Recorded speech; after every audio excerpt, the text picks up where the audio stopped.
L'invité politique de Guillaume Durand sur Radio Classique et Paris Première. Est-ce que vraiment Arnaud Montebourg, justement, des pays, un pays, je reprends la citation d'Arnaud Le Parmentier, puisqu'on parle maintenant de votre programme, les Wallons qui représentent 0,45% du commerce transatlantique avec le Canada décident pour 500 millions d'Européens. Est-ce que c'est pas le chantage typique et absurde des souverainistes que vous pourriez représenter?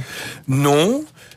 D'abord, c'est dans l'intérêt général des Européens que finalement un pays membre prend une décision de cette nature. Il ne raisonne pas qu'en fonction de ses propres intérêts. C'est ça le souverainisme. Hein. C'est opposer un intérêt national à un intérêt collectif européen. Ouais. Et je pense que M. Magnette représente finalement le courage. Pas du chantage. Représente le courage, par exemple, que les Français expriment dans toutes les enquêtes d'opinion. 70% des Français sont opposés au TAFTA. Et le CETA est le frère jumeau du TAFTA. Il y a eu quand même un certain nombre de différences. Il y a pas beaucoup. Il y a eu quand même des différences sur le respect d'un certain nombre d'identités. Pas beaucoup.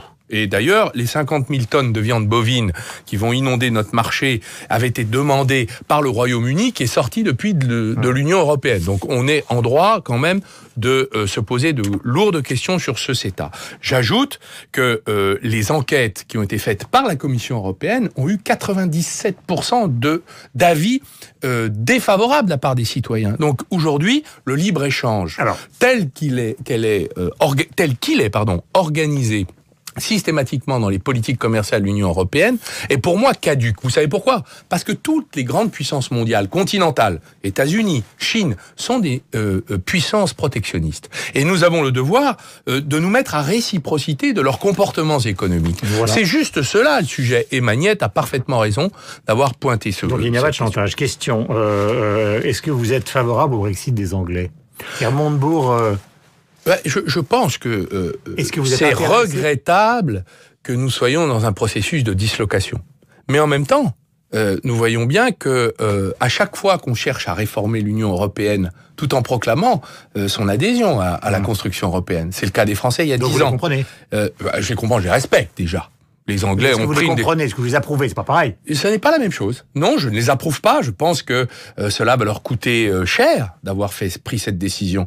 Et je ne suis pas favorable à la dislocation de l'Union européenne. Néanmoins, je crois qu'il faut respecter le verdict populaire. Et je vais vous dire, les Français ont voté il y a 10 ans pour le maintien dans l'Europe, mais le refus du contenu européen. Ça n'a eu aucune conséquence. Vous feriez un référendum, par exemple, comme le souhaite Marine Le Pen ? Je ne suis pas favorable à un référendum, puisque nous l'avons déjà eu, ce référendum. Nous connaissons le résultat. Je suis pour qu'on l'applique, ce référendum qui a eu lieu il y a 10 ans. D'ailleurs, si on revotait, il serait encore pire, au sens où on serait à 70% de refus. Donc il faut détricoter les traités qui ont été signés après. Je crois qu'il faut surtout remettre l'Europe dans le bon chemin, c'est-à-dire au service des intérêts de la population.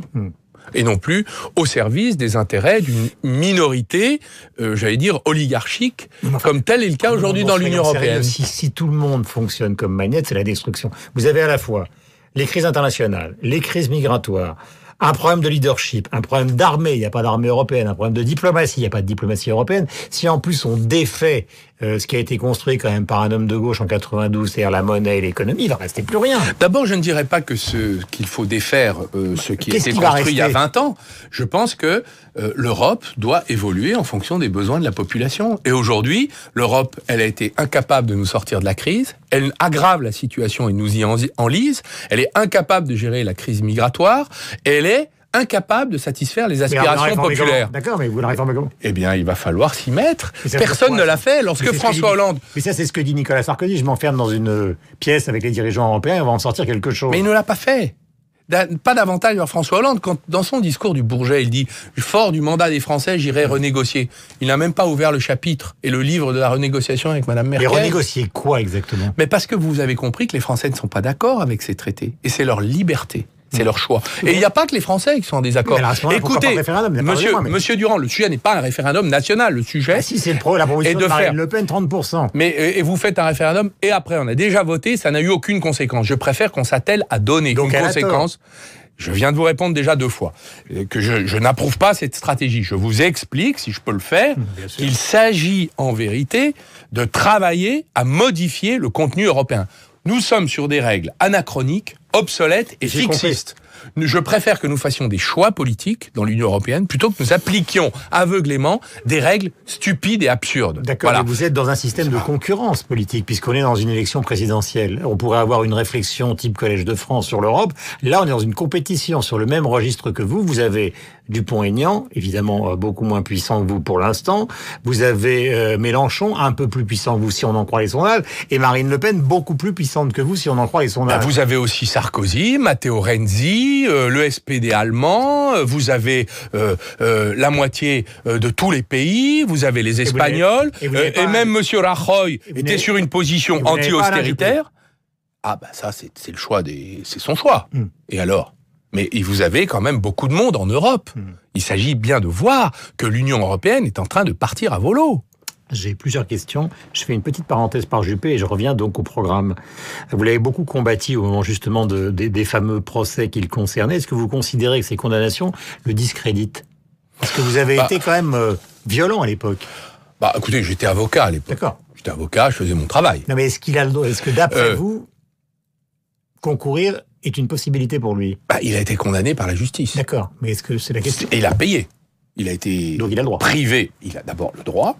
Et il a été privé de ses mandats, il a été déclaré inéligible, donc il a payé sa dette à la société. Donc sa candidature aujourd'hui ne vous pose plus de problème. En tout cas, on en débattra. Mais pour moi, ça ne l'empêche pas d'être candidat. Il n'est pas inéligible, que je sache. Il l'a été pendant un temps, il a renoncé à ses mandats, il les a repris. Je crois qu'il est conforme, il a respecté la loi de la République dans les conséquences lourdes de ces condamnations, qui n'étaient pas moins lourdes. Dans le programme que voici, Retour de la France, alors il y a plusieurs propositions, notamment la possibilité, ou plutôt le souhait que vous avez volontariste, que pendant les 24 mois d'indemnisation, les chômeurs consacrent 12 mois à trouver un métier. Et puis il y a la nationalisation d'une des grandes banques françaises, une des 5 grandes banques françaises. L'État est actionnaire dans à peu près 80 sociétés. Pourquoi nationaliser une banque type BNP, Société Générale ? Pourquoi ? D'abord, je considère qu'il s'agit d'une éventualité.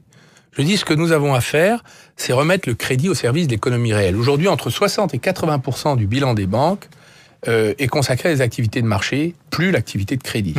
Donc on a un problème, parce que c'est l'épargne des Français, les dépôts des Français, et le travail d'intermédiation, c'est-à-dire de transformation de l'épargne en investissement, ne se fait pas. Et donc nous avons Ça, c'est ce que vous avez constaté comme ministre ?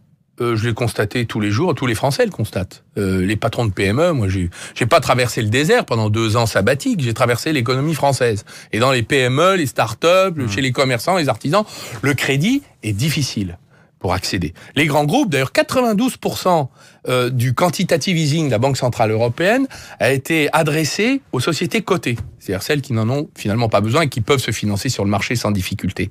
Toute l'économie réelle, celle qui est créatrice d'emplois, créatrice de richesse, celle-là est délaissée par le système bancaire. L'économie réelle. Donc moi, mon sujet, c'est comment on remet de l'argent de notre épargne dans cette économie. Une banque. Non, premièrement, 10% des encours de l'assurance vie doivent être fléchés vers les PME. D'ailleurs, j'observe que l'affaire, je me suis rendu comme Nicolas Sarkozy à l'invitation de M. Beckerman, patron de l'affaire, c'est quand même 800 000 Français qui confient leur assurance vie à l'affaire, a proposé déjà 1 milliard pour les PME. Ça montre qu'il y a un désir de faire évoluer les rendements en allant chercher le risque PME, en assumant ça. Ça montre qu'il y a aussi un esprit patriotique qui commence à souffler, y compris dans les compagnies d'assurance, les instruments de collecte de l'assurance vie. Deuxième proposition, je propose, pour soutenir et libérer le crédit en direction des PME, un système de cautionnement étatique ou para-étatique ou public-privé, ce que faisait le Crédit National avant qu'il ne soit privatisé il y a une 20aine d'années, qui permet de sortir du bilan des banques le risque crédit pour les PME, de manière à libérer le crédit sur l'ensemble de cette économie. Vous avez probablement vu ce matin dans les journaux qu'une grande partie des participations de l'État dans les grandes entreprises sont en chute libre à la bourse. Alors c'est surtout le secteur de l'énergie, hein, j'ai noté, mais vous voyez, c'est normal, EDF, moins 44%, Areva, moins 41%, Engie, moins 20%, donc on rajoute quelque chose. Non mais c'est normal. Mal géré. D'abord, je pourrais vous dire PSA, on a nationalisé 14% de PSA, on a fait un bon investissement pour le compte des contribuables, on a mis 800 millions, aujourd'hui ça vaut le double. Donc on peut pas généralisé. Le secteur de l'énergie est en crise dans toute l'Europe. Regardez ce qui se passe du côté des Allemands et de leurs entreprises énergétiques. C'est pas mieux. Et donc, nous avons un certain nombre de problèmes dans le secteur. En revanche, je crois que le rôle de l'État, ne soyons pas naïfs, qui est un rôle intelligent et avisé, consiste à soutenir les entreprises, les capitaliser lorsque le marché ne le fait pas. Et je vais vous dire, quand les banques font leur travail, nous on est très contents d'avoir des banques privées.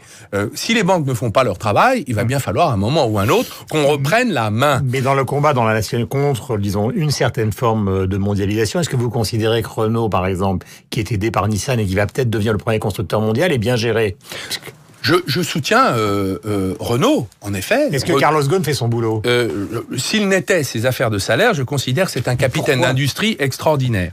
Je vais vous dire, parce que quand vous êtes le patron de Renault, vous pouvez pas imposer à vos salariés des gels de salaire quand vous ne vous gelez pas. Mais il ira chez General Motors. Non, je pense pas. Je pense que c'est un homme qui... Je parle pas de lui en général, mais enfin, c'est de la translation. Je vous donne mon point de vue, et je vais vous dire pourquoi j'approuve ce qu'on a fait sur Renault avec Carlos Ghosn. Qu'est-ce que nous avons fait? L'État, qui est actionnaire de référence de Renault, et qui détient 45% de Nissan, nous avons fait un accord de compétitivité avec les organisations syndicales et avec M. Ghosn, et nous étions en fait 3 à discuter. Cet accord avait comme contrepartie des efforts des salariés. Les organisations syndicales ont signé à 65%, dont Force ouvrière. Et en contrepartie, il y a une relocalisation sur les sites de Renault de fabrication et d'assemblage plusieurs centaines de milliers de voitures. Et ça a eu pour conséquence que Renault a réembauché 1 millier de personnes. Donc ça marche. Ça veut dire que quand on est capable de s'unir autour des forces productives, quand l'État est présent aussi pour avancer, ça fonctionne. J'ai 2 questions pour terminer. 3 questions. Vous maintenez l'ISF? L'ISF est une nécessité. Peut-être qu'il faudra l'aménager. Il faudra évoluer sur la question, par exemple, de l'investissement productif. Pourquoi? Parce qu'on a besoin d'investissement dans nos entreprises. C'est la raison pour laquelle je soutiens l'assurance vie vers les PME, pour cette raison. Deuxième question, puisque ça vient justement des papiers de ce matin, les 200 milliards d'investissements chinois donc actuels. Est-ce qu'il faut bloquer les Chinois? Je crois qu'il ne faut pas, et ça c'est le prochain combat, après le TAFTA, le CETA, le prochain combat qui se déroule à la Commission européenne, c'est le 9 novembre, c'est l'octroi ou non du statut d'économie de marché à la Chine, qui aurait pour conséquence de faire abaisser toutes les barrières douanières sur les importations chinoises. Les États-Unis refusent aux Chinois le statut d'économie de marché. Mais l'Europe, elle, toujours naïve, qui n'a rien compris au commerce mondial, continue à organiser la passoire dans la mondialisation. C'est-à-dire la naïveté dans la mondialisation. Voilà, ça c'est la vérité. Quand les Américains disent non, nous on dit oui. On dit oui à tout d'ailleurs. Et la conséquence, c'est, d'après les études indépendantes, 3 millions d'emplois en danger dans l'Union européenne à la suite de ce choix. Donc ça, c'est le prochain combat, c'est que nous ne pouvons pas nous désarmer unilatéralement vis-à-vis de la Chine, qui est une économie totalement étatisée, qui utilise la monnaie comme moyen de dumping, son coût du travail et le capital qui est le capital public dans la quasi-totalité des entreprises aujourd'hui qui rachètent les nôtres. Dernière question, elle vous concerne directement. Manuel Valls disait au fond, à propos du fameux livre de François Hollande, Manuel, vous l'avez lu? Non, je n'ai pas lu, non.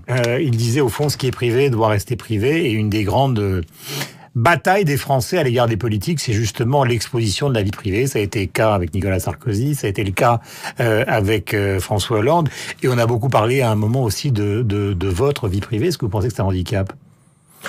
Je pense que c'est un problème qu'on ne puisse pas avoir des débats sérieux dans le système médiatique. On a un problème avec le système médiatique, on n'arrive pas à imposer la discussion sur des choix sérieusement, en ayant plus de 30 secondes pour expliquer une chose complète. Vous voyez, si vous avez les réseaux sociaux, vous avez tout ce qui est en marge de tout ça, les photos, la circulation, c'est-à-dire que vous n'êtes plus simplement en train de converser. Excusez-moi, toute la presse est concernée par ce genre de dérive.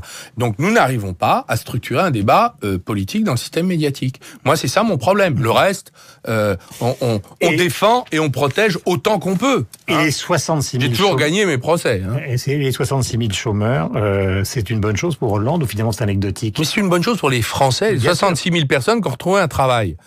Mais si je regarde... Est-ce que ça valide sa candidature? Ce que je sais, c'est que si je regarde depuis mai 2012, en catégorie A, B, C, ça fait plus d'1 million de chômeurs de plus. Donc de toute façon, l'échec est là. C'est le même d'ailleurs que celui de Nicolas Sarkozy dénoncé par François Hollande. Merci Arnaud Montebourg d'être venu Merci. ce matin, donc candidat aux primaires de la gauche, vous le savez. Au début de l'année prochaine, il a déjà été le candidat donc aux dernières primaires, les premières de l'histoire politique. Il avait obtenu 17%. Il a été notamment ministre de l'économie, donc de Jean-Marc Ayrault. Arnaud Montebourg, donc notre invité ce matin. C'était l'invité politique sur Radio Classique et Paris Première.